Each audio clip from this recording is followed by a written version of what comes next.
Hello and welcome to another episode of the Uncommon Energy Podcast. On this week's episode, we're going to talk about something we've talked about plenty on the show, some more Pokemon registration issues, some registrations coming up, some issues with the LAIC registration process that seem like they still have not been resolved. We will look at a few new cards that were revealed this past weekend at a Champions League tournament in Japan, including Pikachu EX, and a few others that look pretty dang good. We will, of course, have Guess That Flavor Text, everyone's favorite segments of the cast. And then we're going to finish out this week's episode by talking about the results from the Champions League Tokyo that took place this past weekend, and then leading into the Dortmund Regional Championships that are coming up this weekend. We'll give our thoughts on everything happening in the Pokemon world and more. And then, of course, we will have our bonus episode exclusive to our YouTube channel members and also subscribers over on Spotify. So if you're interested in getting a little more content from us, be sure to subscribe on Spotify or become a YouTube channel member today. My name is Chip Ritchie. I'm joined here, as always, by my friend and co-host, Azul GG. What's up, Azul? How we doing, buddy? How's your week been? It's been good, Chip. Got to restream the Champions League over the weekend, which was a ton of fun to do. I wasn't able to quite stay up all the way on day two. Day one, their format is interesting for for Champions League. For this one, I assume it's going to be the same moving forward, and we'll talk about that a little bit more later. But day two is a lot longer than day one, so I got around to like 1 a.m. my time, and I kind of tapped out because there was going to be like 3 more hours. That was like before Top Cut had even started, so it was going to be like 3 more hours ish. Couldn't quite make it all the way to 4 a.m. I'll maybe try next time. It's a lot harder to stay like for these. It's a lot harder to restream because of that. Because like the European ones, I have to wake up earlier, but then it's like as it progresses, I get more awake. And then for the American ones, it's like roughly works for my time zone, my time frame, my schedule. So those are a lot easier. But yeah, these ones are still a little bit rough on the timing of things. But it was cool to see some of the new decks, new cards being played in some of the decks. For the Champions League over the weekend. So it was fun to watch that. And it's like I've been really enjoying that with the content in general. I restreamed Baltimore, of course, now restreaming the Champions League. Do a little bit of the restreaming of Dortmund. And so I'm excited for that coming up this weekend as well. So yeah, I've just been loving the restreams, to be honest. That's been a ton of fun. So yeah, had a good week with the content. How about you, Chip? How was your week? Yeah, it was pretty good. I tuned into a little bit of the restream you were doing of the Champions League, watched a couple of the games live, and then, did not stick up for it at all because I'm East Coast, you're West Coast. So if it was 1 a.m. your time, I was Yeah. not going to be up watching it. But you talking about how you like tried to make it. I went back and rewatched your VOD of the restream, and it was really funny because it was just like the start of one of the matches, and the match was like about to start, and you just like out of nowhere were like, yeah guys, to be honest, I'm pretty tired, I don't think I can do this for 3 more hours. And then you ended your stream within 30 seconds of saying that. It was just like Yeah. you made your decision and it was done, you were like getting out of there. Yeah. I just kind of thought about it there for a second, had like a realization. I was like, nah, this is too much. It's too much. But yeah, weekend was good. I, watched a bunch of football this weekend. It was a great weekend in our house because the Clemson Tigers won on Saturday, and the Carolina Panthers miraculously somehow won a football game on Sunday. So that was pretty sick. Weren't Shout they? out to Andy Dalton. Weren't they kind of good not that long ago? A couple years ago, back, or am Yeah, I it's been a little while, but okay?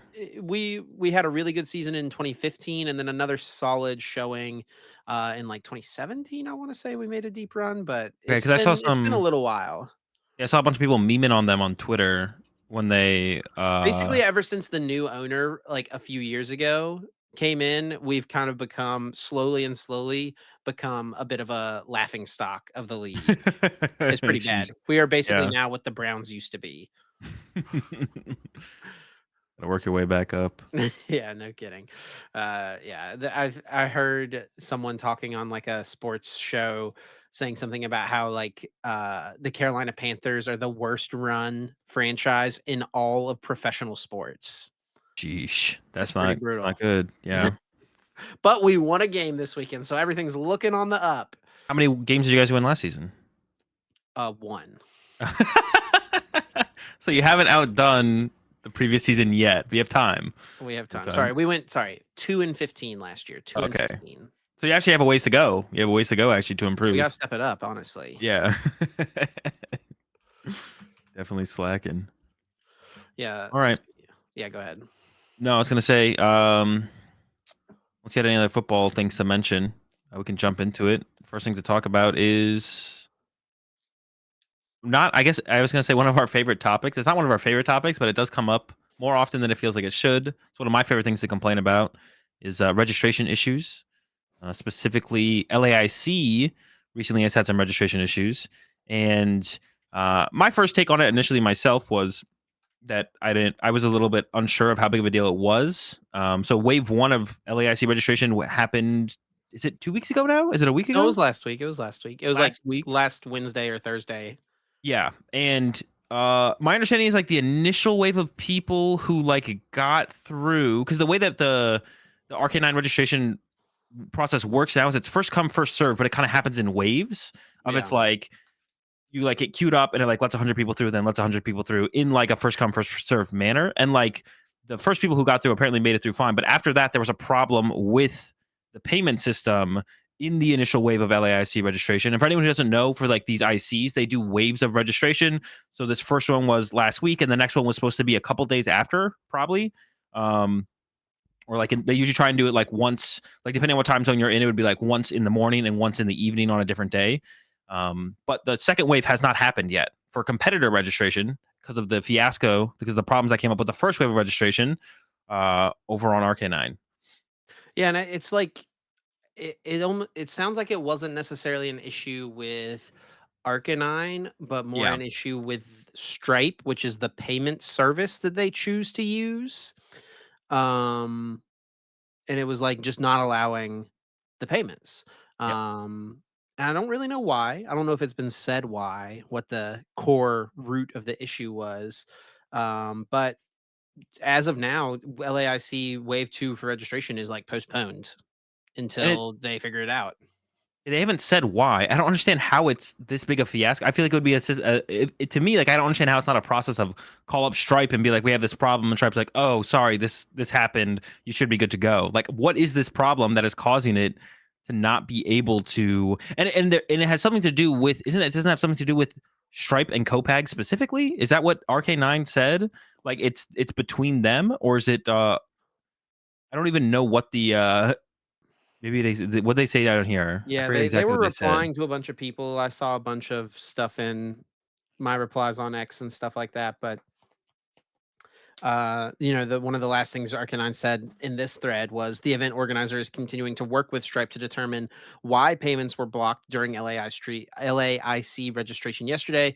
We are waiting for an update and will advise Okay. as soon as we receive one. And that was on September 18th.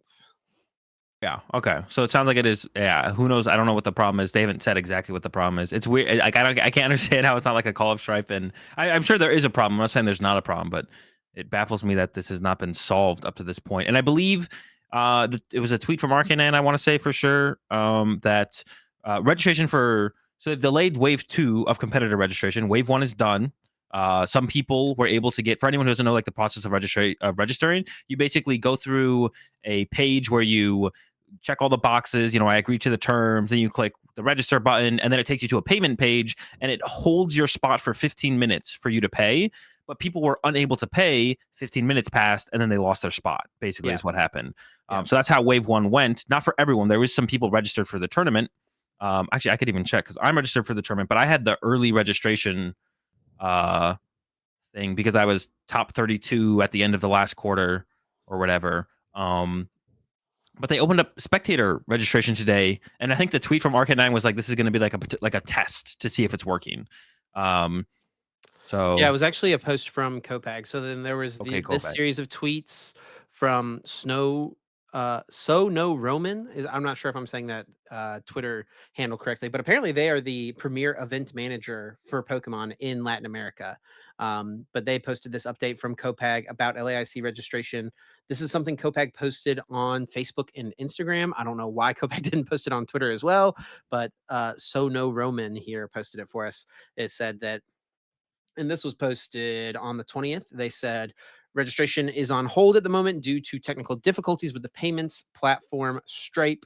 We will share an update on reopening during the course of the weekend. Thank you for your patience. We're sorry for the inconvenience this might cause to all competitors. And then there was one more update from this person saying to prevent and monitor any issues with Stripe, we will open spectator registration next Tuesday, September 24th, 6 p.m. So that has come and gone now. Once this wave is finished, we will evaluate the next steps and announce them ahead of time. So we're still just kind of like waiting, trying to figure out, okay, what's going to happen here. All in the meantime, this tournament is, it's like a month and a half away. Yeah.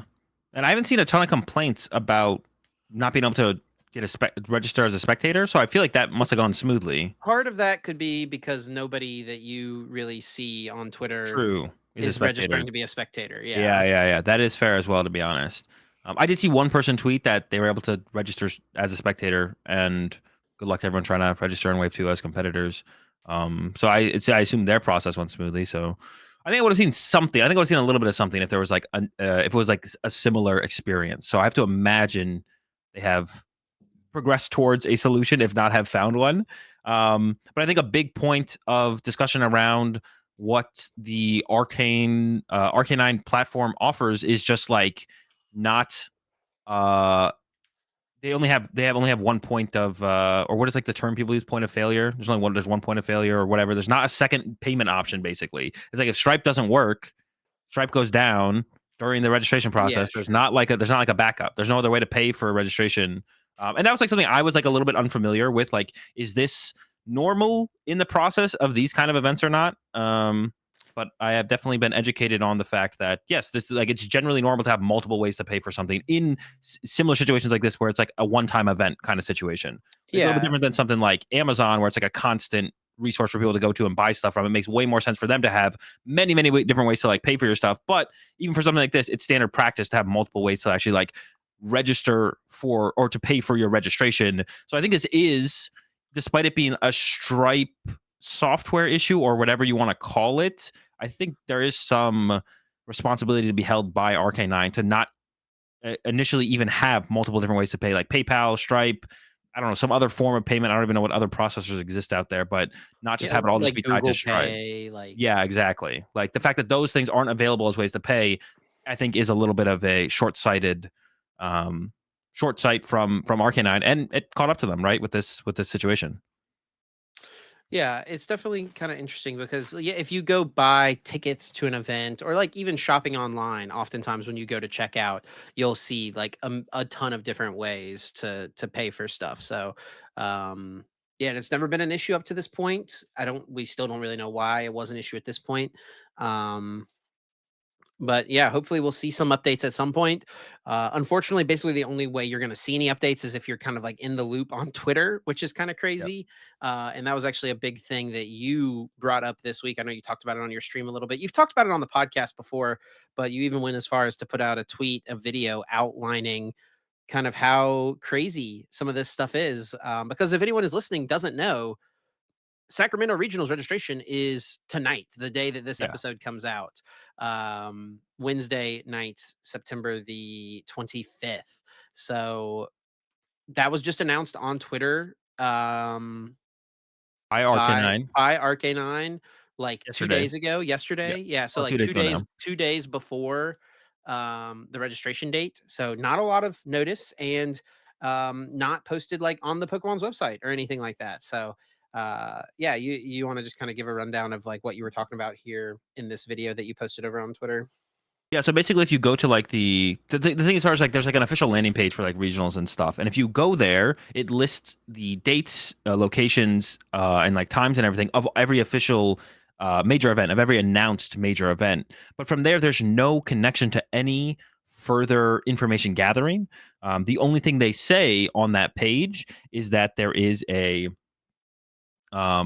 that you can find more information for these events on the event locator. But if you go to the event locator, it doesn't show major tournament info except for ones that have basically registration has already passed. Like Sacramento is not on this list of events with information on the event locator. It stops at LAIC. So Sacramento's registration is happening later today, if you're listening to this episode while it releases, and there's no connection from the official landing page of regional championships and special events on Pokemon.com. And there's not even a source that tells you who is the tournament organizer of these events. It says tournament organizers will probably require some kind of online registration. Figure more about these events through the event locator. And then you go to the event locator. You can't find the event you want to go to. Then you can't find the tournament organizer who runs the event because they don't even list that on the initial landing page. If you can somehow piece it together that it is Gaming Gen doesn't even have any information that the Sacramento Regional Championships registration is happening later today. If you go to their website, they list Louisville, but that's it. They have nothing, another way to see future Pokemon events. They have nothing to say anything about Sacramento's registration happening later today. It's just there's no official connection with any of this information. They don't even give the smallest breadcrumb trail for you to follow. It's just everything is a dead end. Everything is dead end. And so the only two official sources, because Arcanine has made it very clear on Twitter, and I'm not blaming Arcanine at all for this. It's not on them. They've made it very clear they are not an official source of posting registration dates and times. They made their tweet 2 days ago now, and the only official source of this information being shared is Play Pokemon's Twitter retweeting it. That is the most official information sharing that we've had so far about Sacramento's registration, is Play Pokemon retweeting an unofficial tweet from Arcanine Labs, which is just absurd, especially when you compare it to what the players in the community have put together themselves as resources. So shout out to Alex Wilson on PTCG Legends, who has a upcoming tournaments page, which has a way more comprehensive compiled source of information for all major tournaments under TPCI in one location, including registration link, an information link, and then has now added little timers that Chip is showing off here on YouTube of the countdown of when registrations will go live. And when we're looking at this now, it says Sacramento Regionals is a day and an hour away from going live. But of course, this is not an official source, so we can't hold.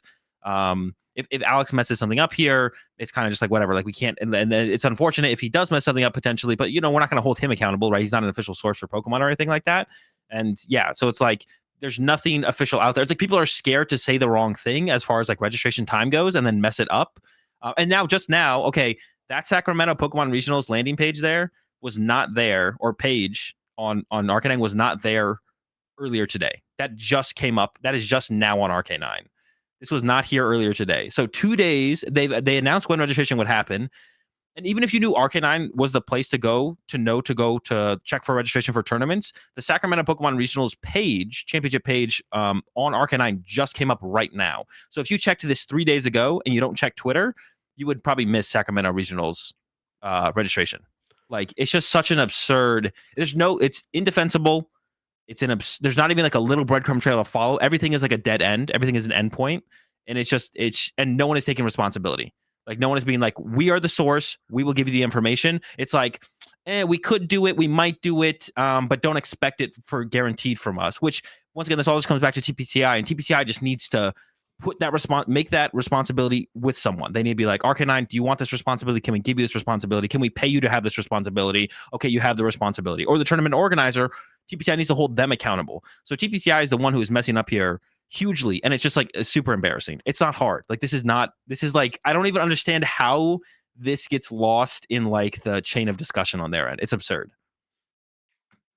Yeah, I was actually, just while we were sitting here, I was thinking to myself, I was kind of curious, this is kind of a difficult, convoluted process for us. What does it look like for other card games? Okay, so I just went to and Googled Yu-Gi-Oh! YCS. Okay, you can click on Yu-Gi-Oh! I wouldn't recommend anyone do this by any means, but you could. you land on their premier events page. Okay, I click on Yu-Gi-Oh! YCS. This is an event that's similar level to a regional championships. Okay, so you can scroll down. You can see, okay, these are the upcoming dates for tournaments that are happening. Let's say we want to go to the Yu-Gi-Oh! Championship Series in Cancun, Mexico. We click on that. We can scroll down. It's kind of just a wall of information here. In this one, there's nowhere to go from here. It doesn't look of where to register, but I clicked on, I think it was this one, Sacramento.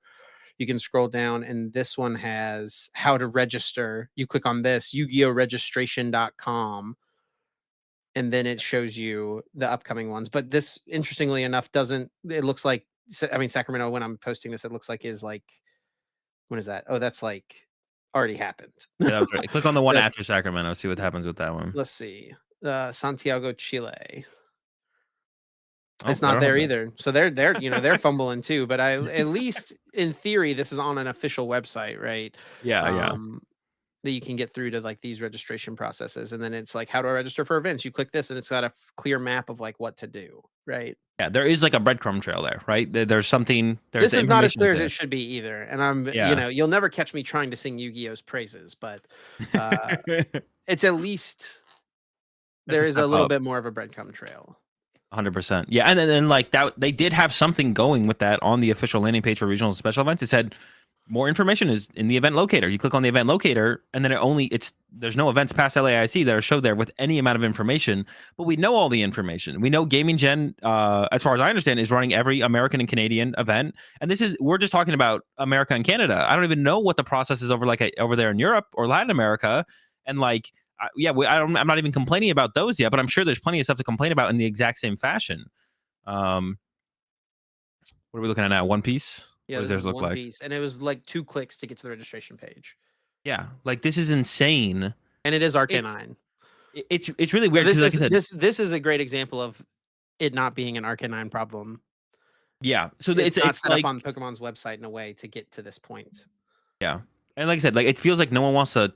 And like I said, I'm not trying to blame Arcanine here because they shouldn't have the responsibility if their responsibility is not put on them if they didn't make that agreement with Pokemon. But it's like Pokemon is scared of giving people the responsibility, but then also doesn't want to put the responsibility of themselves to linking to like outside sources. Like Arcanine's not even mentioned on the Pokemon page. It's like, and I guess like from my understanding, like tournament organizers don't need to use Arcanine as a registration process. Like, I don't think like the tournament organizers last year, and we even saw at some points over the last couple seasons, some of the organizers would go about trying to do like their own registration process through like their own website or something. And it was a much worse experience than Arcanine for sure.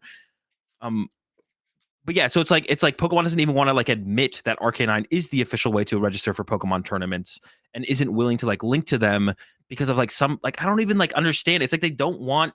It's like they're scared. It's like they're scared of like saying this is where you register for Pokemon tournaments. Arcanine. It's not an official Pokemon.com thing, but this is where you go do it. But then if something was to like happen with Arcanine, they just don't want to be tied to it. Like, is it like a legal thing? Like, what is going on here? It's so bizarre. It like makes no sense.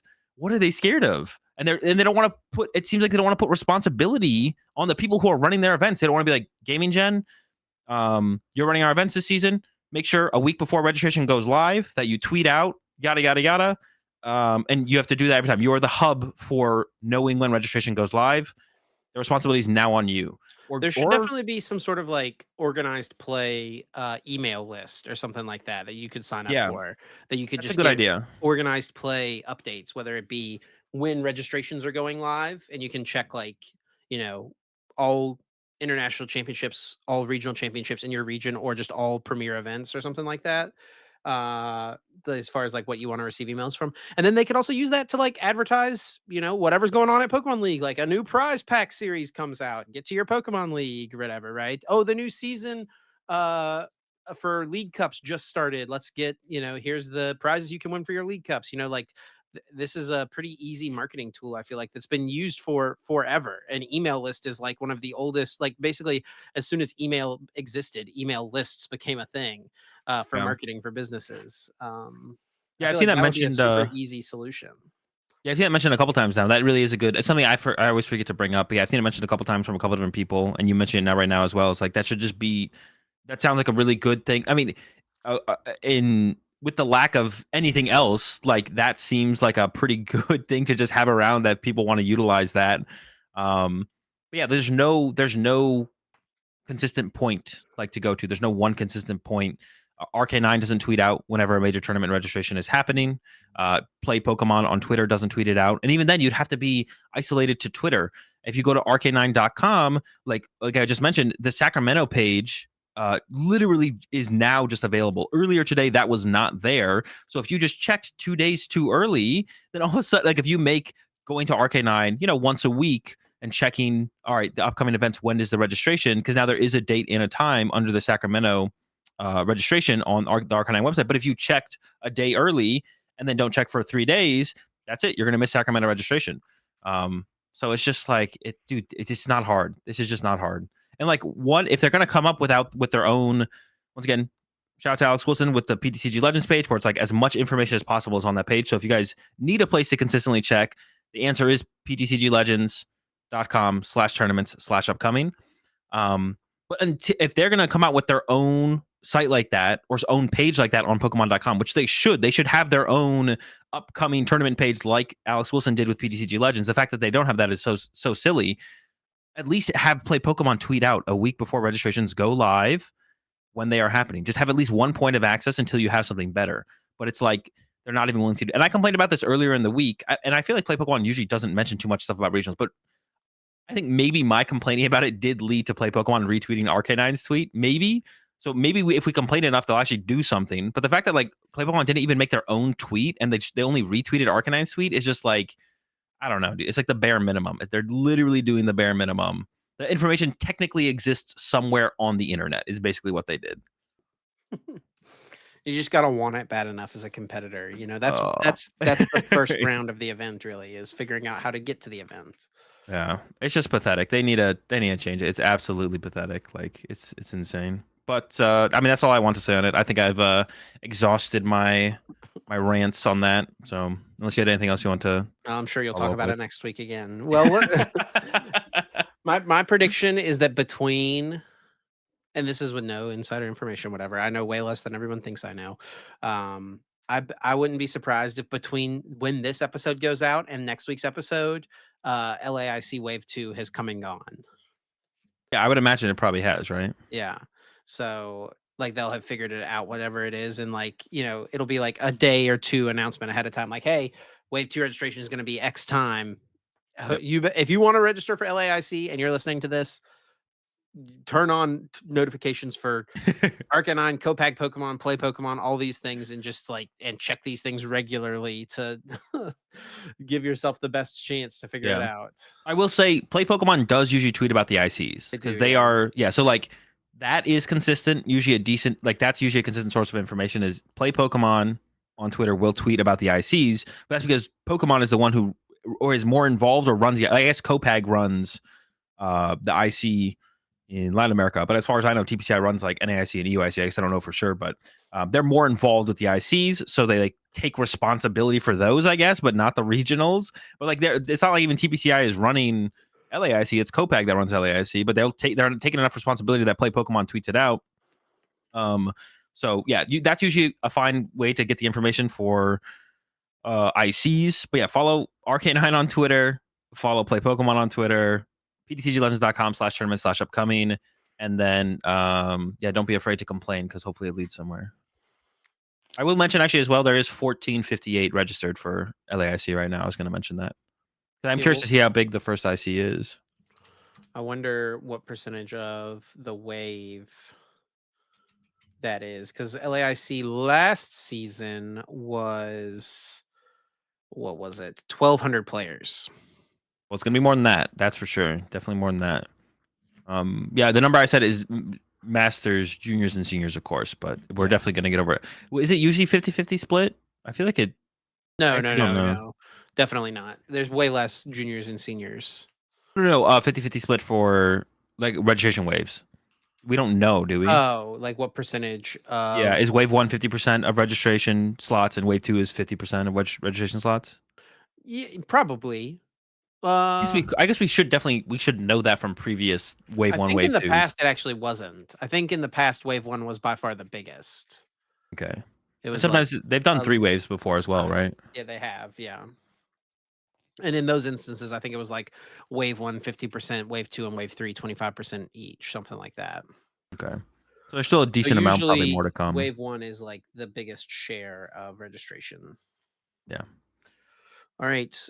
Well, now that we can move on from that little rant, let's get into some new cards that were revealed over the weekend. So, like we mentioned in the intro, there was the Champions League in Tokyo over the weekend, and a ton of new cards were revealed. These are cards that Japan does not have yet, and they will be coming out in our Surging Sparks set, which that set comes out the week before LAIC, and then But will it's be not legal. legal for play at Sacramento the weekend after LAIC. Yeah. And I don't know when Japan gets these cards, but it's at least a little bit closer. So, um, It's but yeah, like they get it in like 2 or 3 weeks, I think. I think it's it's the week of coming the up soon. it might be October 11th. Actually, I'm gonna look it up. October 18th. But yeah, there's some pretty interesting looking cards in this one. So let's just jump right in and take a look. We'll start here with the Melodic EX. It's a stage 1 water type Pokemon with 270 HP, 2 retreat. It's weak to lightning, and its ability is Sparkling Scales. Prevent all damage and effects done to this Pokemon by your opponent's Terra Pokemon's attacks. And then its attack is Hypno Splash for water and 2 colorless. Your opponent's active is now asleep. Yeah, so I didn't like think too hard to try and predict a card like this, but it kind of makes sense that they give us An wall anti-Terra cards. card, yeah. Yeah, they give us like wall cards all the time for EXs and Vs. Now we got one with a melodic EX. They usually give it to us. I guess one thing I would say is like it's usually on, but I guess that's not true. Ogerpon is an EX Pokemon, 210 HP. It's usually on smaller Pokemon, the Miltanks, the Mimikyus, something that is pretty easy to deal with. Something like a Melodic and an Ogerpon are definitely quite a bit harder. And that's why Charizard like basically folds to like 2 or 3 Ogerpons, right?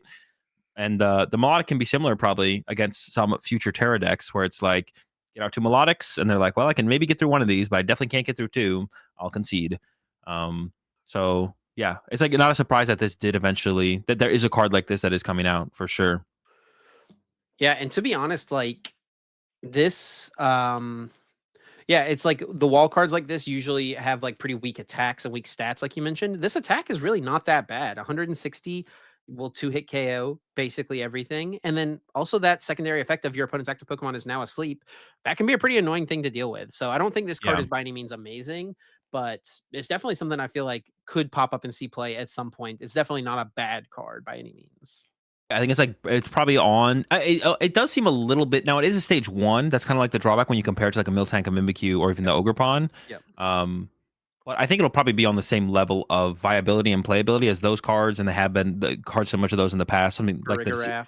Yeah, we haven't seen the Furgraph pop up yet. Actually, I think someone played it at Champions League in their deck. I don't remember for sure. But another thing I'd mention is, who else did I want to mention? I don't know. I had another Pokemon I was going to mention. But yeah, we'll see it. We'll pop up. We'll see it pop up now and then. It'll probably be on a similar power level as all the cards we've seen in the past. Furgraph still hasn't had its moment, I guess. But We've got next up Pikachu EX, and this was a big one that a lot of people were talking about. It's a basic lightning type Pokemon with 200 HP, 1 retreat, weak to fighting, and it has the ability Tenacious Heart. If this Pokemon has full HP and would be knocked out by damage from an attack from your opponent's Pokemon, it is not knocked out, and its remaining HP becomes 10. And its attack, Topaz Bolt, for a grass, a lightning, and a metal energy does 300 damage and then discard 3 energy from this Pokemon. yeah, so definitely like the ability is like I think the biggest thing here, right? Like that ability is just absurd. Now there's plenty of ways to get around it. We still have canceling Cologne in the format until rotation hits, right? So that would even be a way that players could tech around the Pikachu. And there's a couple different ways there's a couple different big things about the Pikachu. One, it's a really good enabler in Miraidon for Area Zero because it has 1 retreat cost compared to the true retreat cost of the Mewtwo. But then it definitely seems like there is some viability for this to be its own deck, just a 1-hit KO everything deck. Um, the attack cost is a little bit steep, but it definitely would combo pretty well with the Magneton that has now been like officially revealed. This got revealed previously, but I feel like it was really hard to like find an image of it. Was this ever officially revealed, or did we just know about it for some reason? I think it's been officially revealed. Okay, because I could never find like a good image of it, like an actual, like an image like this of the card. Like I don't know. Like a high res scan. Yeah, I was wondering if it had been leaked, never like officially revealed. But the Magneton, it's a stage 1 Pokemon. Its ability knocks itself out, and you get 3 basic energy from your discard pile, and you attach them to your Lightning Pokemon. So we saw this before. We saw the Pikachu. So everyone was already been hyping this up with Miraidon, and it seems pretty good with Miraidon. But this would definitely be a big player in a potential like straight Pikachu deck for sure. I'm trying to scroll back and figure out when Magneton got revealed. I think it might have been in the like Paradise Dragona set that they just got, right?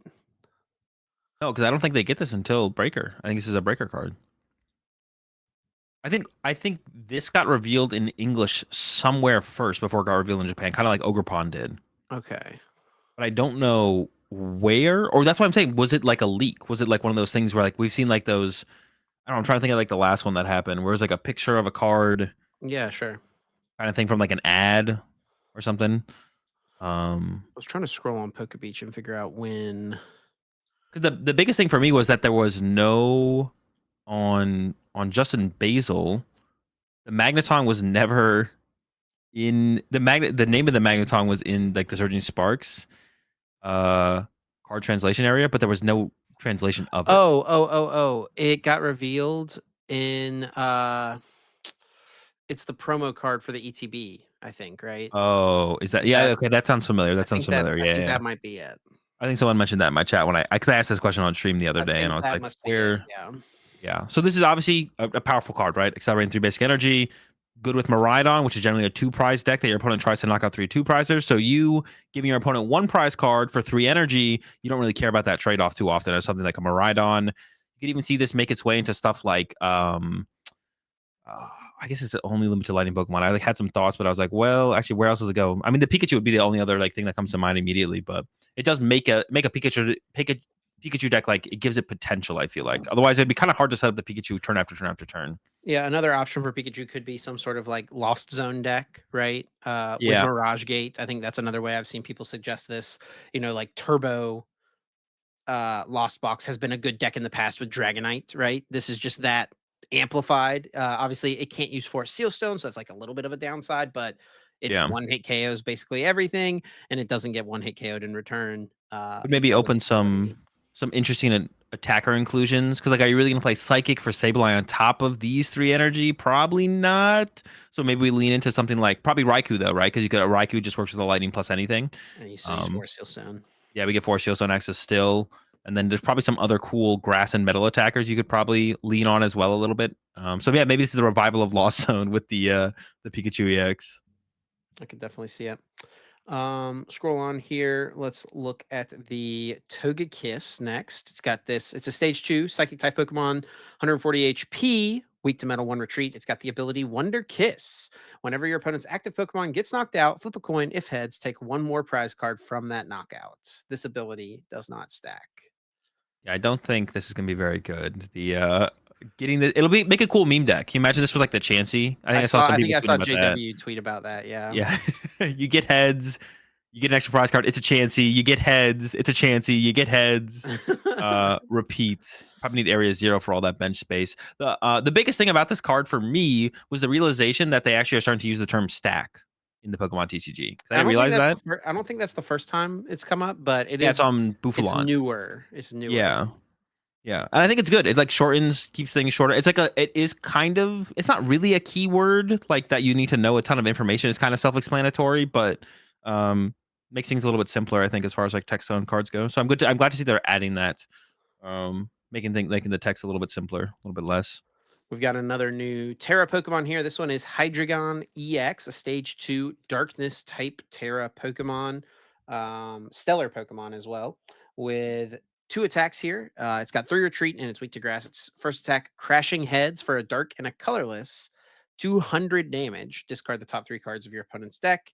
And then its second attack for a Psychic, Dark, Metal, and Colorless, 4 energy cards, 130 damage. But then this attack also does 130 damage to 2 of your opponent's benched Pokemon. It's a lot of energy, Azul, but that is a lot of damage put into play. Yeah, it's not even so much the fact that it's a lot of damage. It's like that you can. It's like that's why like Radiant Greninja can be so good, right? It hits multiple things. That's why Sableye is so good. You can manipulate the damage however you want to. You don't have full manipulation of the 390 damage, but being able to split up 130 to 3 different Pokemon is like pretty good. And if you think about it, a lot of 2-prize Pokemon running around. Most of them do not have more than 260 HP. There's a lot of them in play. With 2 attacks, you could just win the game with Obsidian, right? Yeah, and it's not like you have to discard a bunch of energy whenever it's like you Yeah. can power this guy up, and then it has 330 HP. It's not going down, right? Yeah. One potential problem I will say for this card is that a lot of the support Pokemon that exist, namely the Ogerpon, is a Terra Pokemon, so it cannot be damaged on the bench. It's also grass type, and this thing's weak to grass, so that's like another. So Ogerpon is definitely ruining Hydreigon's day. But one thing I did think about is like if you made your deck around just setting up one Hydreigon and attacking twice, you could play the tool card that effectively is Pikachu's ability. What is it called again? The brace. So your heart Magic they would, Brace, yeah. yeah, you Iono them to 2 or 1, attach the brace. Survival Brace, sorry. Survival Brace, Obsidian, hit 3/2 prize Pokemon. You're not taking a knockout. They don't get access to the Pheasantipity draw. Even if they play Vacuum, they got to find it off a 2-card Iono. That could be like a pretty cool, like, it's like a pretty cool, like, set up one Hydreigon. The whole deck is centered around setting up a Hydreigon. You need to live for 2 turns, win the game in 2 turns. So you could, like, you don't even need to do this until like turn 4, 5, or 6. And then you go for like a big play where you just kind of take over the game. The next up, we've got another stellar Terra Pokemon, Tatsugiri EX. This one with just 160 HP. It is a Dragon type basic Pokemon, no weakness, and 1 retreat. It's got 1 attack for a fire and a water. Sneaky Pump. It deals 100 damage and then ignores all effects on your opponent's active Pokemon. And then its second attack for a fire, water, and darkness energy. Cinnabar Lure. Look at the top 10 cards of your deck. Choose any number of Pokemon you find there and put them onto your bench. Then shuffle the other cards back into your deck. So it does not specify basic Pokemon. You can get any Pokemon and put it directly onto your bench. Yeah, I don't think it is a competitive card, but there definitely is some crazy meme decks you could make with this, right? Yeah, There's like a lot of really bad stage 2 Pokemon out there that are bad because they're too awkward to set up, or by the time you set them up, it's too late. But if you could get a bunch of them combined and set up on the same turn, and then go into your following turns with them, there's definitely like some potential for some crazy meme decks. And we have the what is it called? Cypher. So you could like set up 2 of them at least on top of your deck or something like that. guaranteed 2 of them. Next up, we've got a Stage 2 EX Pokemon, not a Terra Pokemon, not a Stellar Pokemon. It is just a Slacking EX with a monstrous 340 HP, weak to fighting, and for retreat cost, it has the ability Slacking Off. If your opponent has no Pokemon EX or Pokemon V in play, this Pokemon can't attack. And then its attack is Great Swing for 2 colorless energy. It does 280 damage, and then you discard an energy from this Pokemon. So normally Slacking, true to its video game counterpart, has like some restrictions around the ability for it to attack, right? The old Slacking V could not attack if your opponent had a certain number of prize cards remaining and things like that, right? As far as the restrictions to get something to attack, this one is really not that bad because basically every deck that exists will have a Pokemon EX or Pokemon VM play. Yeah, so the ability is not going to be a huge hold back. I guess someone could like imagine you play against a Charizard deck and they just like start hitting with Charmander, All and right, they let's see say, what's Vigoroth do. 50 for 2. yeah, we gotta get prepared for the Charmander versus Vigoroth showdowns. I don't know if there's like a different Vigoroth that's better. But yeah, it doesn't seem terrible, right? It's a lot of HP. We have double turbo energy in the format for a little while longer, not for forever.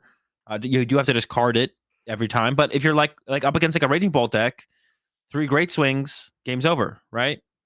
So it definitely has potential. I'll say that for sure. As a deck that seems like it pairs up really well into those basic EX or like V Star decks. I think it probably comes up a little bit short because like for the V Star decks, we can just like play a choice belt. And it comes up probably a little bit short against stuff like Regidrago and Charizard, Bro, going back and all the V forth with stars, those. all the V stars have 280 HP. A choice belt. Oh, you're talking about if I was saying like we don't need choice belt, but you're saying like if Oh, we had double turbo energy. I see. I assume we're double turbo, and it's like too efficient to ignore, right? Probably so. Yeah. But yeah, I don't think you want to be going 2 for 2, 2 hit for 2 hit against like a Charizard or a Dragon Ball. I think you're probably coming up short against those matchups.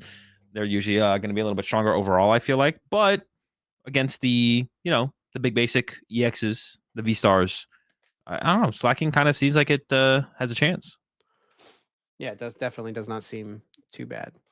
We've got a Terapagos here, a basic Terapagos, not crazy like the Stellar Terapagos EX. It's just a basic. It's got 120 HP. It's a colorless type Pokemon, weak to fighting with 2 retreats, and its attack is Prism Charge. Search your deck for up to 3 basic energy, all of different types, and attach them to your Terra Pokemon in any way that you like. Then shuffle your deck. Yeah, this will potentially be like a player in like a potential like Pikachu EX deck, right? Turn 1, you Prism Charge to get your first Pikachu set up. And you kind of go from there. Or some other Terra type decks as well. Like this could be a big player with even like Hydreigon, right? Like this could be part of like a Hydreigon deck, stuff like that. So yeah, the Terapagos has a potential in the more setup based Terra decks. The other ones that want to be a little bit faster probably don't have time to uh take a turn off to Terapagos, or if like the Pokemon you put the energy on gets Gust KO'd, you might not be able to actually regain the prize exchange. But something like a Pikachu or a Hydreigon definitely could utilize the Terapagos because they're trying to win with less Pokemon and keep those Pokemon around for longer. Yeah. Yeah, this card definitely seems pretty solid. We've got a new A-Spec here, Miraculous Intercom. It's an item card. Choose 2 supporter cards from your discard pile, reveal them, and put them into your hand. Up to 2. So yeah, we've got Versus Seeker times 2, but it's an A-Spec. Card seems Yeah. decent, but I don't know. There's a lot of really good A-Specs in the format. Yeah, and then I think the biggest thing about the intercom is we have Palpad still. Once again, Palpad does rotate, I believe, right? There's not a Scarlet Nope, and Violet Palpad. there is a Scarlet and Violet base set Palpad. Okay, so we have Palpad, and most of the decks that even play Palpad currently, I don't think would sacrifice Palpad for an intercom for the trade-off of not having access to like a prime catcher or like install in controls case the Hero's Cape or the Brace or something like that. There's a Scarlet and Violet Palpad. Unlucky. Does not rotate. So yeah, I don't think the intercom is going to be a very big deal. It's going to be a pretty niche A spec. I can't even fathom where we'd actually ever fit it. We've got a Colbur Berry here. So I think this is the second berry card that we've seen revealed at this point. It's third or fourth. The first Okay. we saw 2 the first time around. Yeah, so whenever the Pokemon this card is attached to is damaged by an attack from your opponent's Darkness type Pokemon, this Pokemon takes 60 less damage from that attack, then discard this card. So these type of cards are not just like ever going to be like blanket played, right?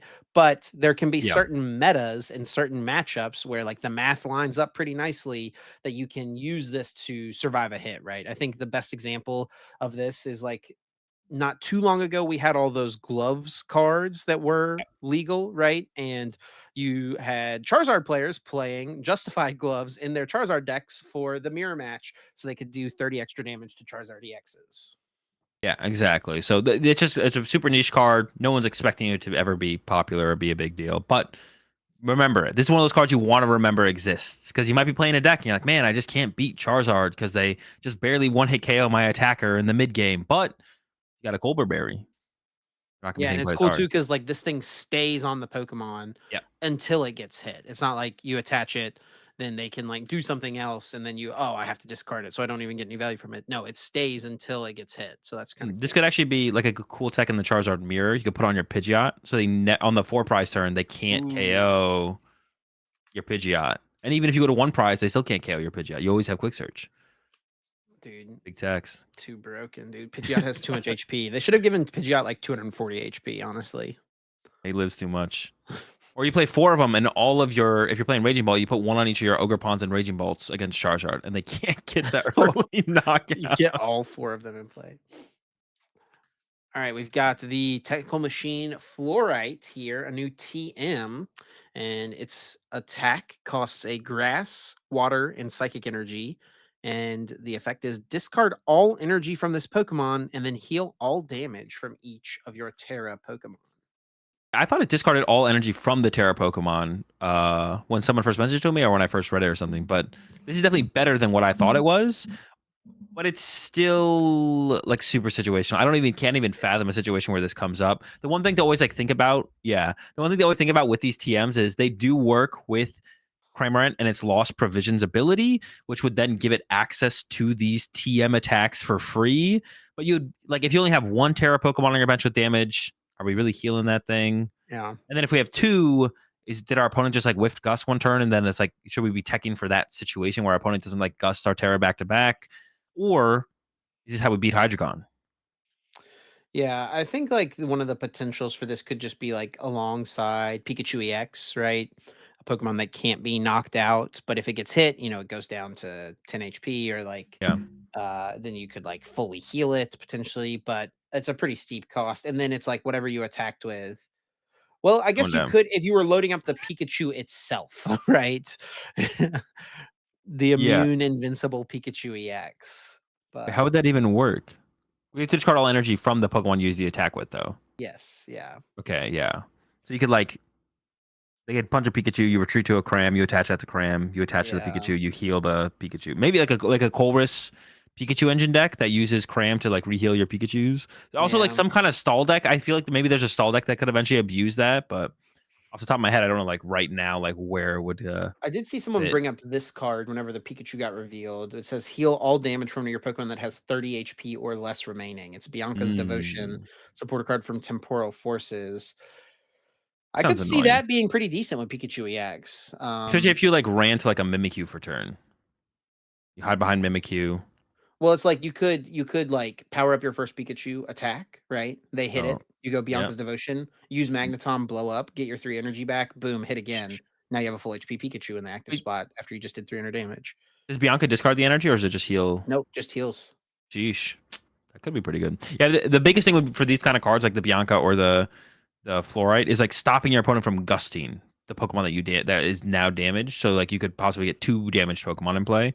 But yeah, you could. I guess you could just still Yeah, it would keep one only alive work in this instance, like, with the Pikachu Yeah, because they're putting it to 10 HP at the end of their turn, right, when they immediately. attack, yeah, Yeah, and so you get the immediate value, but then it's like you're using Bianca's Devotion as your supporter for turn, which means you're not, like, digging for whatever other setup cards you need to stream to support the fact that this thing needs to get 3 energy cards on it because you just had to yeah. discard them all last turn. Yep. Yep. And then just a few more here. We've got the Cyrano. Search your deck for up to 3 Pokemon EX. Reveal them and put them into your hand. Then shuffle your deck. It's not often we get such a strong search supporter card for like the ultra rare type card of the format, right? Yeah. Normally they would give something like this to, something like Clavel, which we've seen. This is a pretty strong search option. I don't think it's that good when we consider the fact that we've got like Nest Ball and Research in the format, right? But it's just interesting that this is like a card that was printed. I don't you see what I'm saying? Yeah, I think I thought about now that you mentioned that, I've thought about it a little bit more. Like you can like find Pheasantipity off it, which is so you could get like your Pokemon you wanted, and it gets like a little bit of draw engine if you're doing it in the mid game. But yeah, you usually don't see these things that like find multiple Pokemon. They usually don't go get the two prizer of the format. They usually go find like we Oh, have Arzu that finds like 3 evolutions, well, I guess we or did have Adventurer's Discovery not too long ago, right? Which was true, true. just Which was literally this this, yeah. But even like looking back at like something like Bridget, what did Bridget say? You could get 3 non-EXs, put them or on your one bench, or EX, 1 EX. Was it put into your hand? You straight get to bench. oh, so you couldn't even get a Shaman EX to your hand. So yeah, I mean, it doesn't seem like overly powerful or anything. It's a niche support. I almost like I've gotten to the point where I actually don't like calling supporters bad. It's either good or niche. Now, there's some bad ones, and this next one we're talking about is probably bad. But like something like this one, I would say is more niche than bad. Yeah. One competitive deck throughout its existence in standard might use it. Maybe 2. Then we've got Jasmine's Gaze. Supporter card. During your next turn, each of your Pokemon take 30 less damage from attacks from your opponent's Pokemon. That's not too much damage reduction. Yeah, there could be some very specific matchup where it's like similar to what we were talking about with the berries, right?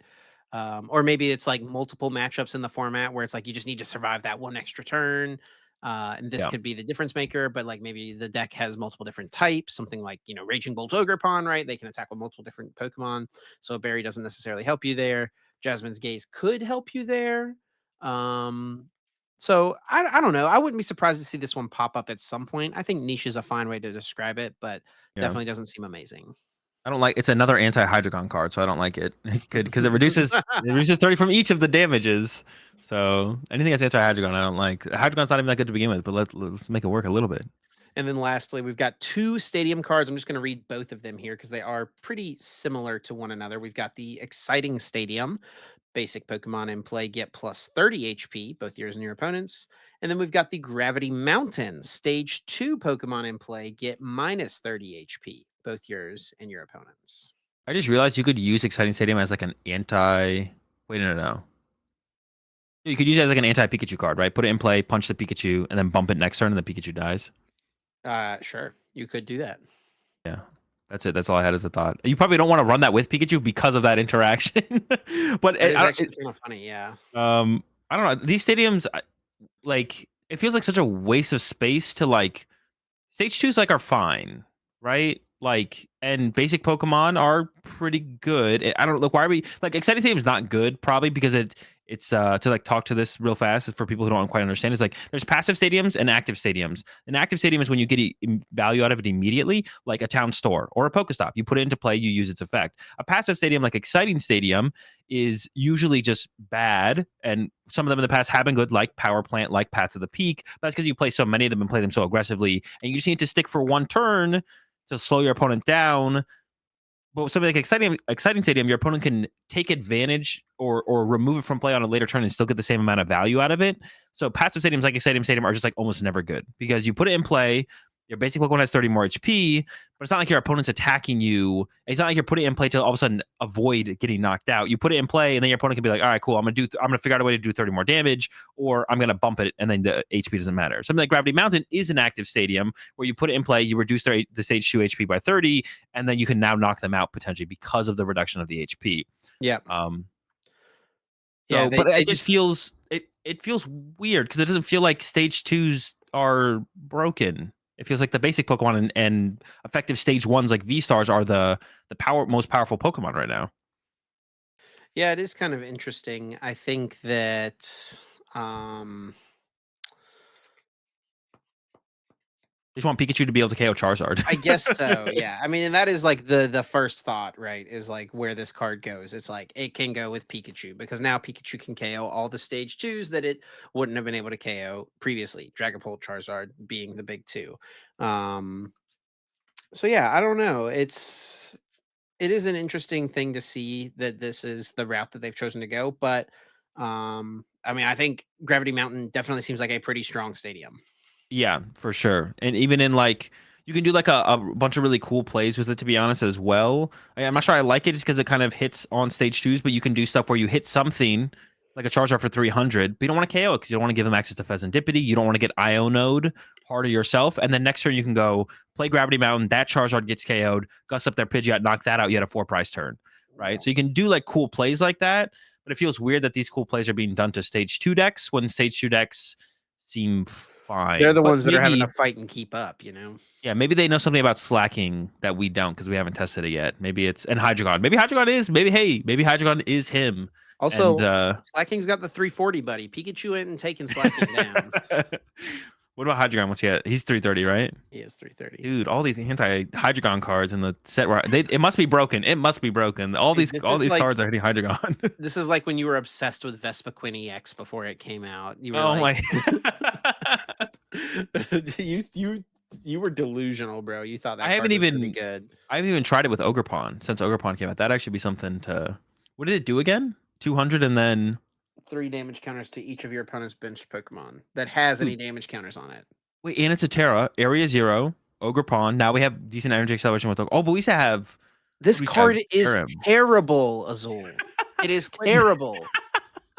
now we have Area Zero for more space for Haluchas, so we can ping the damage into play. A little bit of Radiant Alakazam action a little bit later on. I don't know. There might be something here, too. I think you brought me back. I'm back. All right, I'm back. All right. Let's do it. Run it up with the Vespa It's Queen. not too late, bro. You could go to Dortmund. And play the Vespa Queen. Oh man. I actually am curious. We should have tried to figure out before we started how many people are registered for Dortmund. I mean, I guess I could just register right now and find out, but Well, probably don't not do worth. that. That's not worth it. I'm very curious, though. I'm very curious. Just send a DM real quick and we'll update the people when we figure it out. Okay, sounds good. All right. Well, that is all the new cards that were revealed from the Champions League this weekend. That is one of the coolest things I think about the Champions League is that they always use it as like an advertisement for what's coming up in the game. Something I wish we got to do like a little bit more at the regional and even international level. Like at least the international level, I feel like it could be useful for that. But as it stands, here we are. But yeah, let's go ahead and roll on to guess that flavor text. But before we do have to take a moment to give a thank you and a shout out to our amazing sponsor, Dragon Shield, for being a sponsor of the Uncommon Energy podcast. If you're getting ready for the new Pokemon season, it is already well underway. Be sure you're stocking up on Dragon Shield sleeves to get yourself ready for the year. You can use our code UEPOD over on their site. Get yourself 5% off. It also supports us. Azul's still got his wall of yellows up there ready to go. Yeah, I got the wall of yellows, but if y'all need some other color recommendations, I'm a big fan of the tangerines and the Mm. matte, or the tangerine and magenta mattes. So if you need some other recommendations, yellow is definitely not my favorite color. It's just what I went with. I like switching it up now and then. It gets a little bit boring to like use the same color over and over, so I like to switch it up. So there's Definitely. some of my other favorites. So if you need some suggestions, If they still have the blood red, that was like a special color from a couple years ago. I really liked that yeah, color a lot. Those felt really good. that was a I good also, one. whenever I did my cube weekend with my friends, that Puka had these custom sleeves made by Dragon Shield that have like the like a Chaos Cube logo on the back. Um, so that's a pretty cool option as well. I actually really like the way that the art sleeves feel when you shuffle them. The Dragon Shield ones, at least, not like the ones that Pokemon makes. I don't think feel the best, like the Japanese sleeves that Um, people like. But I actually do really like the like. Have you ever shuffled with the art sleeves that they've sent? Like they do the yeah. special like Halloween and Christmas ones every year that they usually send out. Those I think feel really really good. I wish we actually could use them in tournaments. Yeah, they still feel good. They're still solid. I still feel the like to feel the mats a little bit more, but like I know some people like prefer like the dual mats. So it's like a different feel, but they're just as smooth as like any of the other sleeves. So it'd be nice to be able to use those. But yeah, Pokemon locks that down unfortunately. So we don't get to use the Dragon Shield Santa sleeves. Thanks again to Dragon Shield for supporting us. Once again, use that code UEPOD. That's UEPOD, dragonshield.com. Get yourself 5% off and help to support us. Now it is time for Guess That Flavor Text, everyone's favorite segment of the show, where each week Azul or I picks a card, reads the flavor text from it, and has the other host try to guess which Pokemon is featured on that card. You do get a few lifelines to use to help yourself out. The lifelines are what set the card is, or sorry, what set the card is from, what stage the card is, and also read an attack name. We were on such a good streak for a few weeks there, Azul. And unfortunately, you came away with the goose egg last week. I'm currently leading 30-25. Yeah, you built a little bit of a lead there, Chip, in the last couple of weeks, and yeah, I did fail with the Frost Moth on last one. Are you ready for this week's flavor text, though, to see if you can Yes. grow your lead further? Yeah, All let's get right. it. Its legs grow strong while it chases after its parent. It runs in fields and mountains all day. After its parent runs in fields and mountains all day. Okay. So like, I mean, my initial thought is trying to think of like the Pokemon that are known to like be paired up with a parent. Um so it's like Kangaskhan, but Kangaskhan is the parent, right? And then Cubone, but Cubone's mom is dead. So let me hear the flavor text. Yeah. Its legs grow strong while it chases after its parent. It runs in fields and mountains all day. Yeah, I mean, I'm also getting kind of like I don't know why, like goat vibes, like Skiddo or something like that. But we've had some Skiddo flavor texts used before. Um, chasing after its parent. Huh. That is such an interesting thing to be highlighted here. Let's go with some lifelines, try to get a little bit of help. Let's start with what set the card is from. Stellar Crown. Okay. Interesting. Hmm. All right. Let me hear an attack name. Flop. Flop. And hmm. Gosh. I did not open up very much of this set, so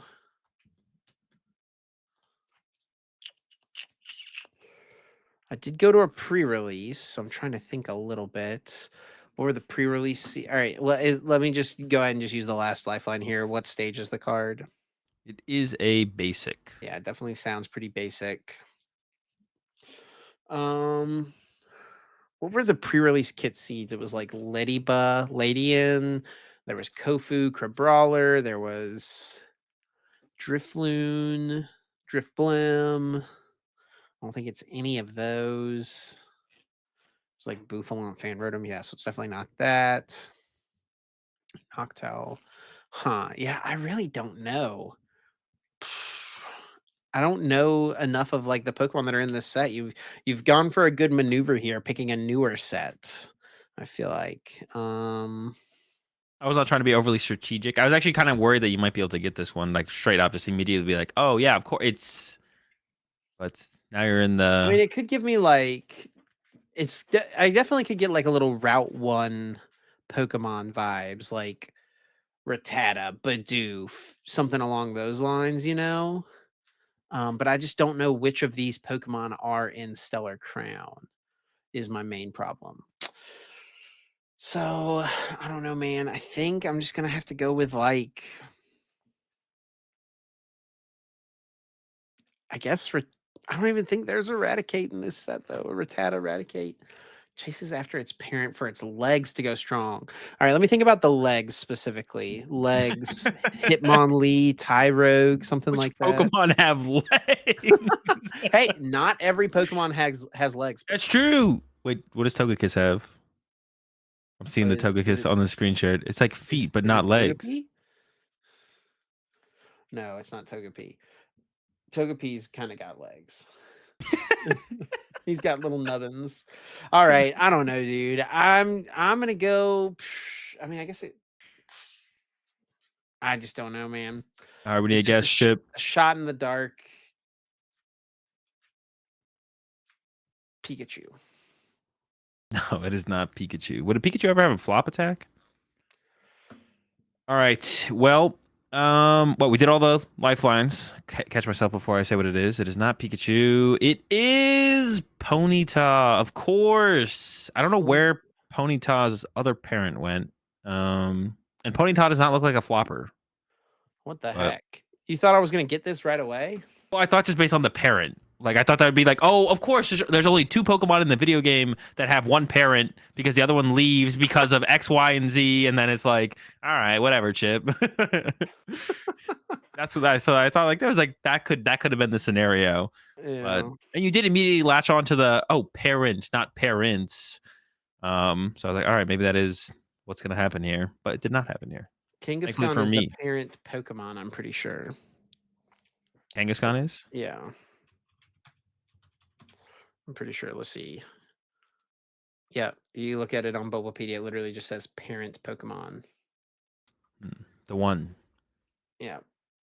Is that the parent of all Pokemon? No. Ponyta chasing the Kangaskhan? Oh my gosh. Maybe. Could be. Could be. Are they in the It same is the breeding group? parent. I don't know. It is the Do you parent know do you Pokemon. know about breeding groups in the video game, Azul? No. Okay. Probably good. Should we leave it there? Yeah, that's fine. I mean, it's All not right. like bad or anything. It's just like it's a huge rabbit hole of like how competitive, not even competitive, but just like how. Anyway, let's just move on. All right. So there was a big tournament. They did not only reveal cards at it, but there was 5,000 players who played in the Champions League Tokyo, which I think is definitely noteworthy here, right? Is that's the biggest tournament? Well, actually, hold on. We just don't know these numbers, but the tournaments over in China, I hear, are pretty big. I think they get up to like 5,000 players, but the biggest tournament in Japan or a TPCI tournament ever is this tournament, yeah? No, yeah, as far as we know.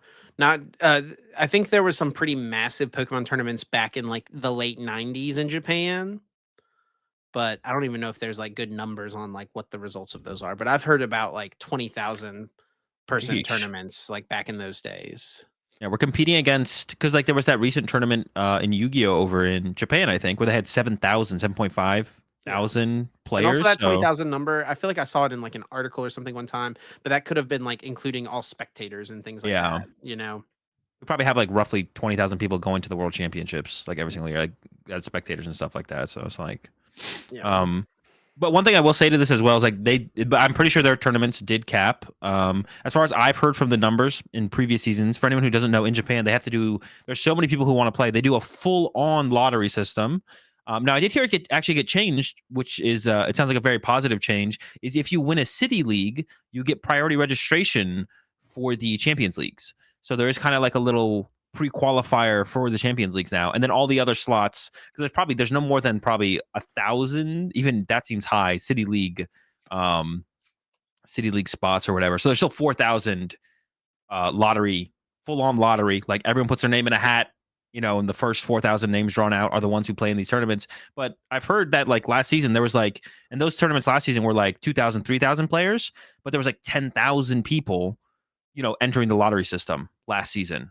So this 5,000 number isn't even probably hitting max capacity of what would be possible in Japan. But it's really cool to see. Like this is the last tournament in Japan. I guess I probably shouldn't use the Japan Championships, but Champions League Sapporo was 2,744, and the first Champions League of the season is 4,893. That's a pretty big increase. It's plus 2,000 players that they got venue space for, which is pretty sick to see. Yeah, it's pretty wild to be honest. It makes me excited for what like the potential future of our events is, right? Like we could definitely, I think, in the next couple of years, be pushing these kind of numbers at tournaments. So that's pretty cool and makes me excited for the future. But yeah, you mentioned at the beginning, the structure for this event was a little bit different than what it's Yeah. been for in the past Champions Leagues. Kind of like how our tournament structure this season is different than what it was last year. For them, they've got 7 rounds of Swiss on day one, 8 rounds of Swiss on day two, and cut to a top 16. And then also you get auto dropped at 3 losses, at least Day in day one. number one. I don't know what the situation is there for day number two. But like I know, like I think I saw Twan's Twitter post that they got dropped at X and 3. Auto Yep. dropped is what they said. So that is at least like something that happened in day one. I don't think it would, I think it makes sense that it wouldn't happen in day two, that you got auto dropped at X3 because X3s did end up making the top 16 cut. Is that right? It was close, maybe one did, but yeah, if there was just enough. Also, for anyone who's not familiar with Japan, this did not change this season, but there's no ties in Japan. If you run out of time and there's not a winner, then it goes to even turns, which means the player who went second gets to finish. They get to be the last turn of the game, no matter what. And then if no one has won, then it's a double game loss. Both players lose. So if there was enough double game losses, theoretically, someone with 3 wins, and we weren't that far off because they would like show like the highest standing players between rounds and stuff throughout the tournament. So we weren't that far off from someone with 3 losses, and they actually showed players with 3 losses on the standings as well. So you were definitely playing with 3 losses. Probably at 4 losses, they auto Well, dropped no, you no, in no. day I think two. when they showed people that had X3, it was like people who had, I think, because you got mixed up with this whenever I was watching your stream at one But point. they besides yeah. So what you're mentioning is they would show like the main feature, sub feature section, It but would there's show you the result of what happened in those games yeah, but on they the would also stream. have like they would also show standings, and they would go down to people who are X and 3. Um, so I assume that means those players were still in the tournament. Maybe at 4 losses they auto dropped you because it'd have to be an absurd amount of double game losses that would lead to someone with 4 losses making top 16. But unfortunately for Japan, they're still not playing with best 2 out of 3 at their major tournaments. But the round split is a little bit interesting for sure. 7 rounds day one. X and 2 makes day two. If you get 3 losses, you get auto dropped. 8 rounds into a top 16. So day two was like quite a bit longer than day one. Um, but that's like an interesting. I'm surprised they didn't do more rounds day one, to be honest. But I guess like yeah, that's just interesting that they didn't do more rounds day one. To be honest, that's all I got really. To be honest, it's a lot of rounds day two. And because I think last year it was like 9-4 or something like that. 9-4 into top 16. It was a little bit more even, but now it's like a top heavy or end heavy because day two is the happens after day one. All right, And we'll see if they consistently do it or not. I did just find someone's like tournament thing on Twitter real quick. And they made day two. They had 1 loss in day one, and then they lost in round one of day two, and then lost again in round five of day two, and then played the last two and one, or last three, and won the last three. So Okay. they did continue to play after having 3 losses Okay. Yeah. in day two. So yeah, I'll definitely be interested to see if the Champions Leagues continue with this format. I expect them to be playing best of one for sure, but yeah, 7-8 is a little bit weird. But I wouldn't shock me if I would assume that all the Champions Leagues moving forward will be this round breakdown. How would you Um, feel if we implemented something like this at our tournaments? Would we be playing best out of 3 or best of 1? I mean, It'd be terrible if it's best of 1. right. Yeah. I It think would have to be something it would be a similar setup, but less rounds of best of 3. yeah. I expanded on this. I've expanded my thought process on this a little bit further as well during my stream because like people ask me, all the time because we are watching a best of 1 tournament, so people have questions about that. And I've expanded on a little bit further. I think even if you had 18 best of 1 rounds, 9 rounds of best out of 3 would give the better player a bigger advantage, I feel like. Well, I guess it depends what we cut to, but like the way gameplay changes throughout a best out of 3 is like super cool and like I think It's part of favors the the better skill of the player. game. Yeah, like the way you adjust how you approach what tech cards your opponent has, or what counts of cards they have, or definitely what they're playing for sure. Like it there's like such a deeper like ceiling to the skill in the game in best two out of three than best of one. It's like, and it's watching best of one, like watching Champions League. It's still fun to watch. I definitely enjoy it. I'm going to watch the rest of the Champions Leagues throughout the year, of course, but it's so unfulfilling to watch best of one, especially when you get to top cut. It's so unfulfilling. Just like knowing what a best two out of three looks like is just like, it is like really yeah, it's just unfulfilling, like watching someone just basically draw like a little bit off. We don't even get to see like something more happen. We don't get to see a player improve their play or like refine how they approach situations, because like you do sometimes see like players kind of like learn on the fly. It's like they make a mistake, their opponent punishes them, and then in game two they don't make that same mistake, right? And then we get to see a higher level of play evolve throughout a simple just one best two out of three, but you get kind of robbed of that in a best of one scenario. And then you also just have there was a lot of effective donks and dead draws, and that's super. It's like a whole round just kind of gone. It's not very entertaining to watch. Yeah, one aspect I think like if we adopted something similar to this structure that I don't think I would like is like the aspect of getting auto dropped at X and 3 on day 1. Yeah, some people just Um want to play Pokemon. Exactly. And then also like if you're trying to improve as a competitor and get more used to like what competing at a tournament is, if you start 0-3, 1-3, 2-3, you're just going to be cut short of like, some of that experience that helps you grow as a player.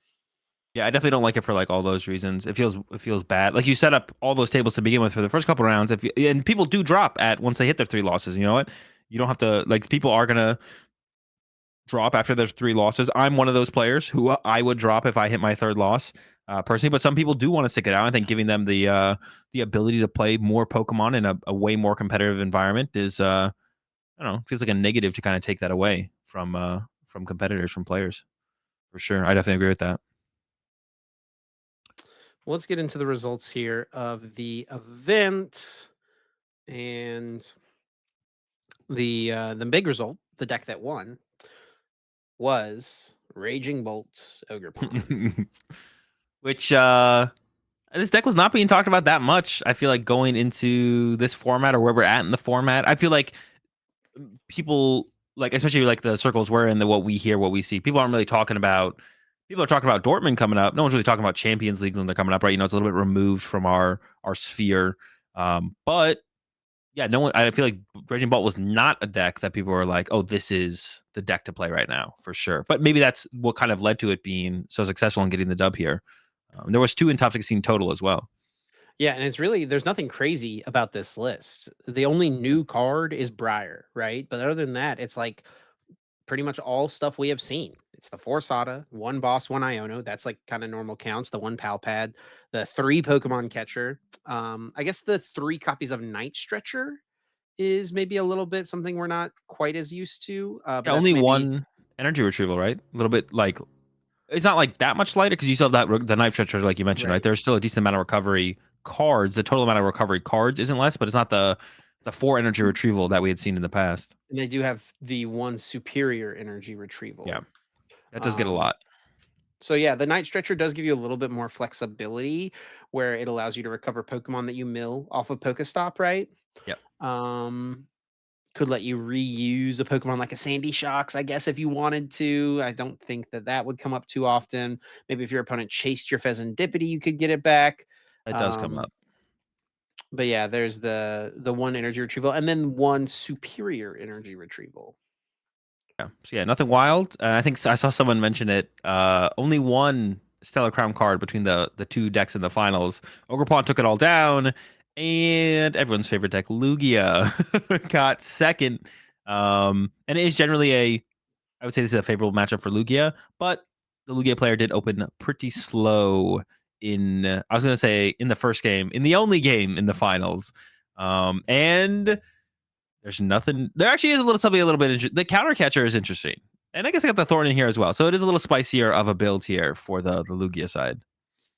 Yeah, the Thornton is yeah, the counter catcher is kind of crazy. Lugia is normally a little bit more aggressive.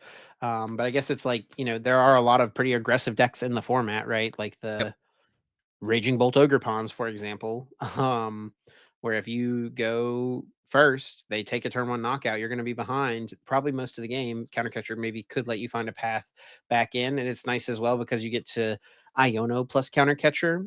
There was a while that before Legacy Energy came out where my favorite ace spec to play in Lugia was Prime Catcher. So this like can let you get a little bit of that feeling, right? You get a gust Yeah. plus a disruption supporter, or you get to dig with a research plus play the counter catcher.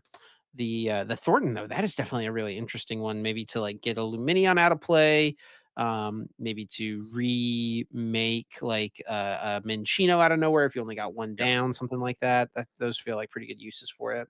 I think this is we saw that play actually happen on stream, and I think it was this. I don't think there was two people playing Thorn Countercatcher in their Lugia, so I'm pretty sure it was them. It might have been someone with just the Thorn though, but they did that exact play where they turned a Pheasantipity into a Minchino after their lone Minchino got KO'd. We'll see. What does this one have? It's loading Thorn? Oh, Serena.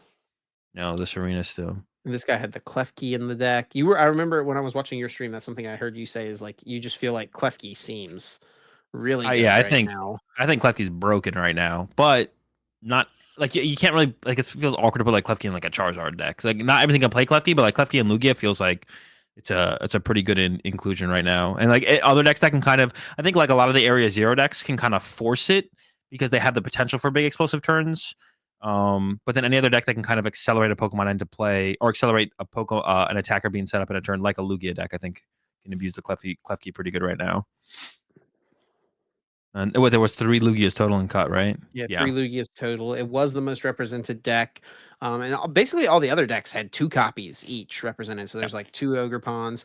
There were 2 Charizards. There were 2 Regidragos. There was just the 1 Palkia. The 2 Bolts, like you mentioned, 2 Dragapults and 2 Gardevoir and 2 Iron Thorn EX. Yeah. And also Daichi, I'm sure a name that people are pretty familiar with from Japan, was also playing the Iron Thorns, had a heartbreaker match. It was a very interesting match. He was playing up against a Roaring Moon with his Iron Thorns, and it was a pretty exciting one. That the conclusion to it, the end couple turns were interesting. And yeah, I mean, I think Iron Thorns is pretty decently positioned right now. Like no one's really worrying about it overly, and it's kind of like the decks that have been good are consistently being good, and they're all like good Iron Thorns matchups, or like fine, right? Like the Raging Bolts. Lugia is obviously like a really good matchup, but even like the Raging Bolt matchup and stuff like that is like still pretty good. And like with how good Klefki is, like Iron Thorns does what Klefki does, right? What you're trying to get out of Klefki, Iron Thorns just does it, and you're always opening Iron Thorns. No billies. We did have a couple Charizard builds here in Top Cut. This one got third place. It's got a 2/1/1 Dusknoir line. Um, it's got the Prime Briar. Catcher as the A spec. It does have the Briar. It's also got Thornton in here, which is kind of interesting. TM Devo, Jamming Tower. Some kind of interesting choices in this list.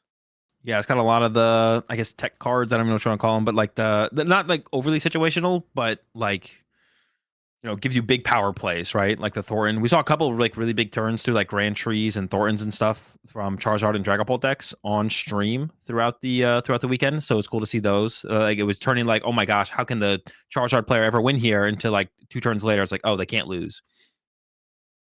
This other build's pretty similar lineup with the Dusknoir. Both of them also had a 3/1/2 Charizard line. Yeah, This one does have the Radzard. I don't think the other one did, right? And this one's got the Defiance Band. No Stadium in this list. the 3 buddy Poffin is making me anxious. Like, I can't imagine not playing 4 of that card. I guess one people bring this up like do people like, and I don't think it happens that much. But people talk about, oh, what is the difference between the meta in Japan or in Europe or in North America? And there really isn't that big of a difference. Over in Japan, they really like playing two Rotom, though. I will mention that. And that is not something that I feel like has ever kind of made its way over like outside of Japan. But in Japan, like two Rotom has been a thing in Charizard decks for a little while, and they're still doing it here in the Stellar Crown format. Or I guess they're like they're in the Stellar Crown Plus format, but that's something that's never really popped up outside of Japan, I feel like, consistently and done well. Well, we did have a couple Drago, or not Dragapult, Reggie Drago. Drago. This one's Yoshiyuki here with the Reggie Drago, 3/3 with the 3 Ogre Pawn. Nothing too crazy in this list, really. It looks like a list you would have seen someone play at Worlds. Yeah, nothing too wild. And I don't even think it gained up.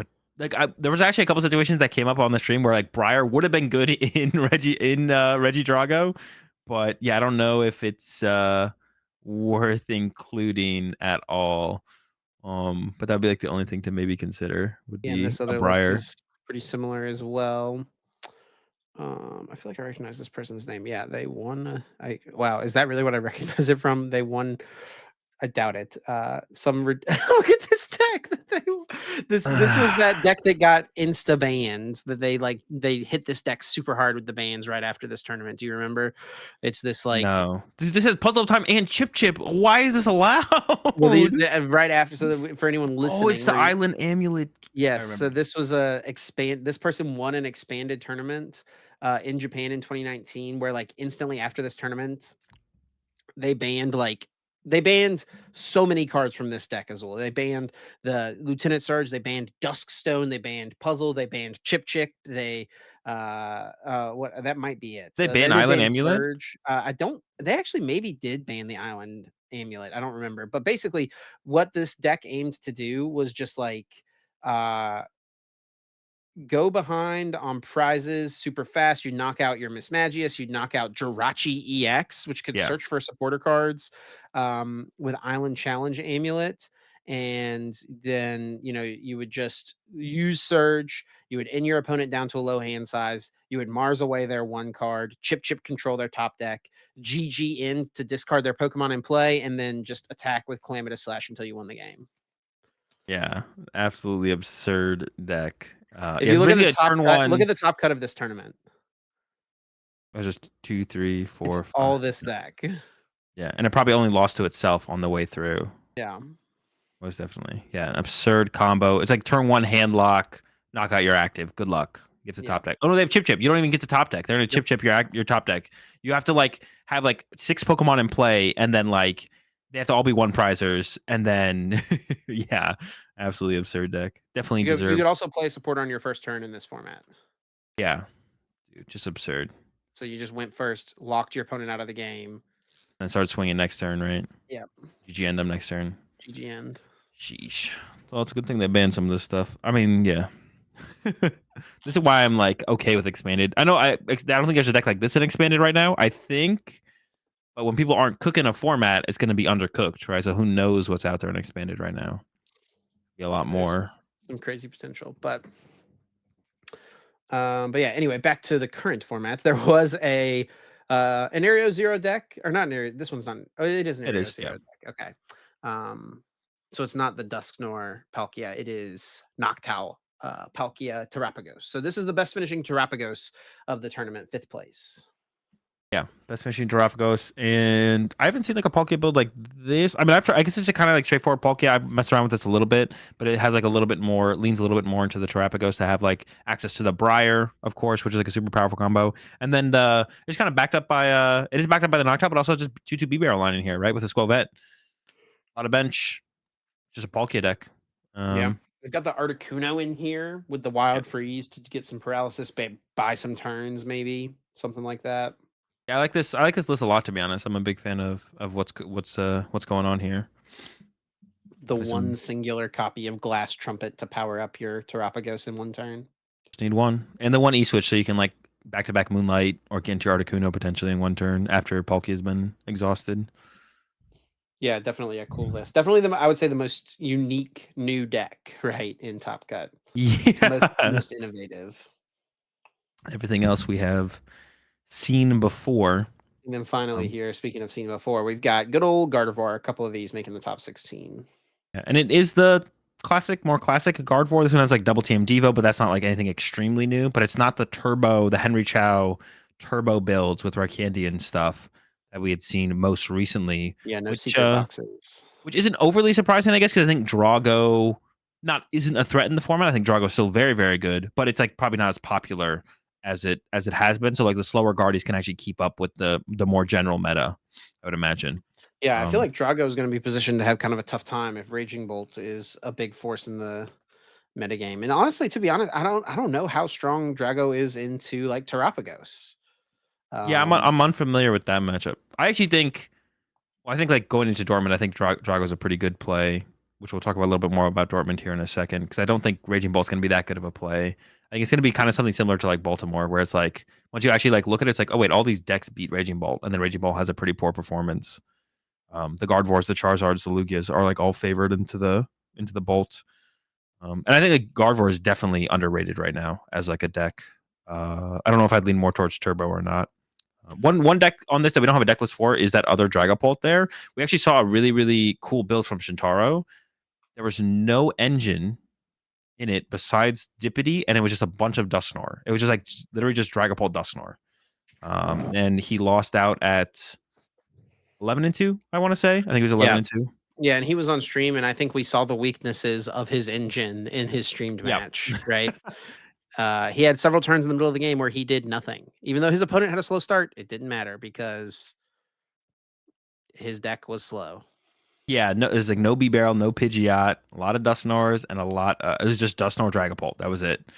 It did have Pheasantipity, so like I mean, that's a pretty good draw. Like by itself, if that's your only draw engine card, it's not terrible, but definitely an interesting deck. Trying to be aggressive as possible with the Dragapult. But yeah, I guess we could talk about Dortmund then. Coming up here this weekend. I don't know how many players, and I did send out Beacon, but I don't know if I got a reply. The beacon has not been answered. I got one. 2272 for Dortmund. Pretty big. Louisville is 2411. I wonder if Louisville is capped. I actually don't know about that one. What is Dortmund? So Dortmund last year was 1,300 players. It's not that much more, right? Because there's still going to be juniors and seniors Yeah, it'll mixed be like in. 16 to 18, somewhere in there, probably.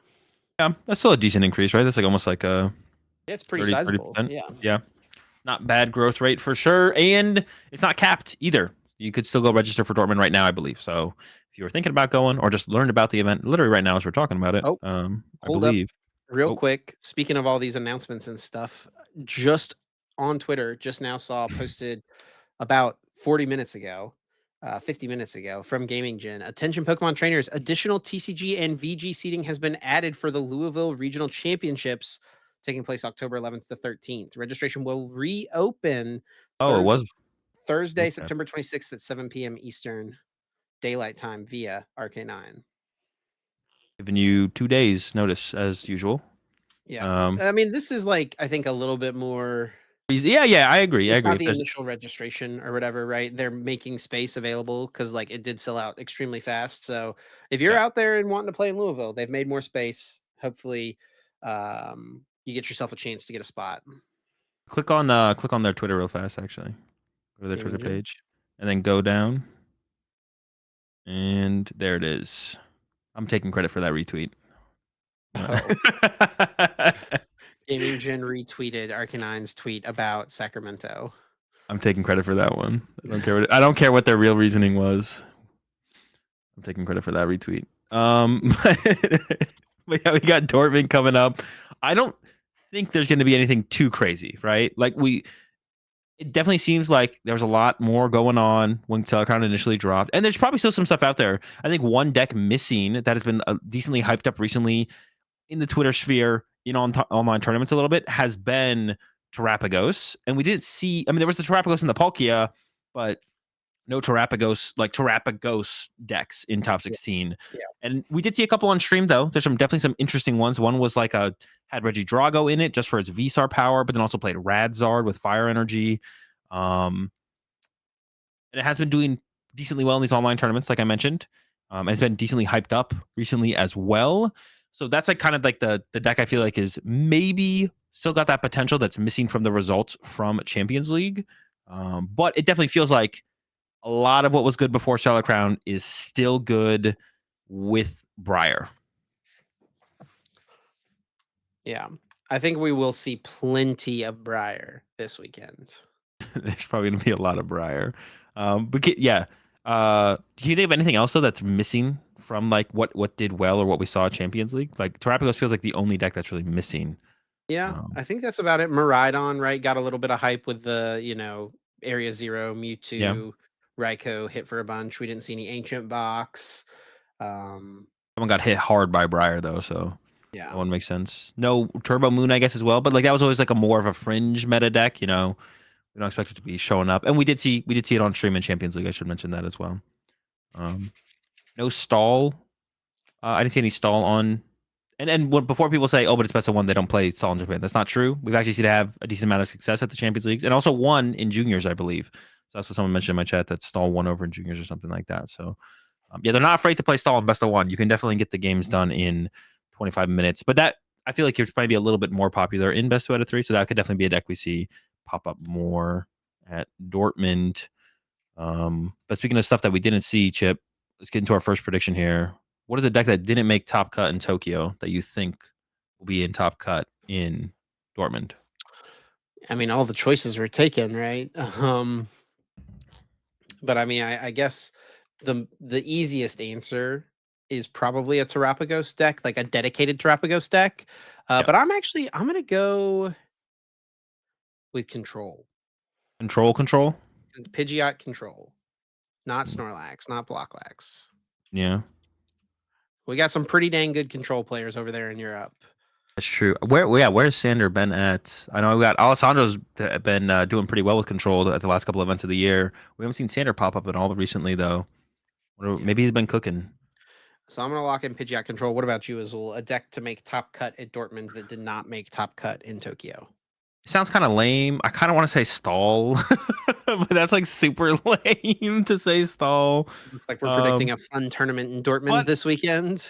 I think actually what would be exciting, even if it is like the easy pick, I'm gonna go Terapagos because it would be definitely exciting to see some Terapagos gameplay, some dedicated, like you said, Terapagos deck gameplay into the top cut in Dortmund. So I'll go with Terapagos in this one.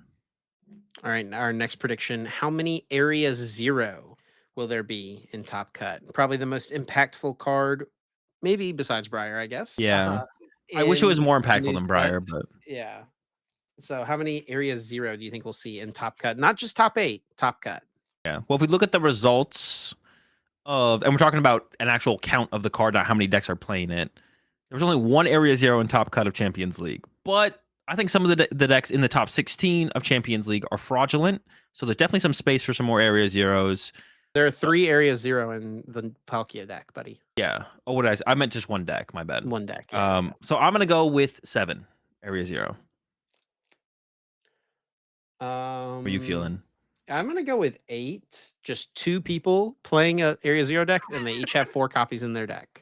Are people playing 4 in the Terapagos decks? I don't even know. What was the list you Yeah, pulled up I from? think so. It's like the most important card in the deck. True. Yeah, there's 4 in that list. Yeah. All right. Yeah, makes sense. Yeah, I'm gonna go with my 7. You go with 8. I'm hoping it's 3 decks, a 2, and a 3, but we'll see if that happens or not. And final prediction here: Terapagos making an appearance in all 3 predictions. And this final one is: what will the highest placing Terapagos be? So you've already said you think it's making top cut. Yeah. What's I'm the gonna highest placement gonna be? so I'm gonna do one of those like I'm gonna predict that it does make top cut, but it is the highest placing one will be top 16. It'll Mm, land outside. It'll be asymmetrical, and it'll lose in the asymmetrical winning in and end up in top 16. so Both predictions are Azul's gonna come saying true. top 16. I'm gonna say I'm gonna give it a top 8. I think there will be one in the top 8, the final top 8. And I don't think it's gonna have to play the play-in round. I think they're gonna be a very high seed and not have to play the play-in round. Yeah. Actually, this is just because I think this is a fun prediction. How many players will be in top cut at Dortmund? Uh, 11. All right, I'll go with. Is this a small? What term? We just had Baltimore. It's gonna be smaller. So it almost is. Oh no, it could be. That could make it. That's interesting because then if a X3 makes cut, if A it's lot of people small. make cut. All right, I'm gonna go with 15. I don't think, dude, if an X3 makes cut, then cut is going to be like 28 people or something like that. Would it really be that big? I'm Yeah, looking. it would be massive. Go look at the. Let me pull up Pokey Well, data it real wouldn't be an fast. X. Yeah, because it wouldn't be an X3. It would be like an X21 that would make cut Oh, first. true. We've I don't. got ties still in our game.